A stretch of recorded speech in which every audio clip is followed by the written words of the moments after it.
Hi, I'm Nick the Bias User, and today I'm going to be reviewing this new Fire-Toolz album. I am upset because I see something that is not there. With me not covering her 2021 album, Eternal Home, I do feel a little late for the Fire-Toolz hype, but I managed to get into this newest record from her, where with the intro, the instrumental is heavenly and glamorous, in its sparkling keys, flute, and what is that guitar solo at the end that later transitions to a bassy synth solo. But in the beauty, there is also an aggressive, screaming metal-esque vocal performance that surprisingly fits in well. No matter the tone, it clicks good with the flexible drum play.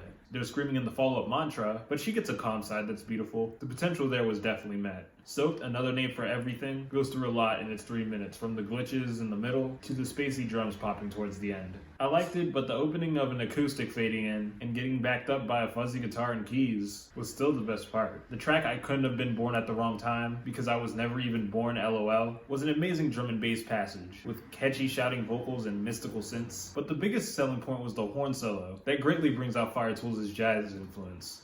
Until Paraklesis is mostly a bunch of noises, resulting in me seeing this cut as more of an interlude than anything. Not to mention its short length, but whether I was to consider it as a track or not, the heavy storming sounds just weren't for me. I also wasn't crazy about the 1 minute of a thin place, but unlike these tracks, there's Paraclete Bhishajyati, the second longest cut behind the closer, and I would say the length is very lucrative. This track is highly atmospheric, which is expressed the most by the recurring bright guitar, and the horn is super faded back, but despite that, it's screaming and reaching out to be heard. And that, along with the spiritual performance in of itself, is beautiful. The grid allowed while the hard-hitting metal parts were plugged in, and the ending with the clicking percussion and synth playing around was fun. The soft and meditative sections bored me until it went back to hitting hard, making this the first full-length cut on the record I was on the fence with. But thank God for the follow-up Gleam beam, for letting me know I'm not immune to liking a track with smooth sailing. I thought Everything and Everywhere is a Devine mirror was going to be the same thing, but progression was shown from the scattered drums coming in, along with the synth bass bouncing around on point with it. Above all else I want to see is another smooth passage, but it was also another one I wasn't crazy about. Not to mention I was pretty disappointed with the rough guitar build-up that stopped before getting finished.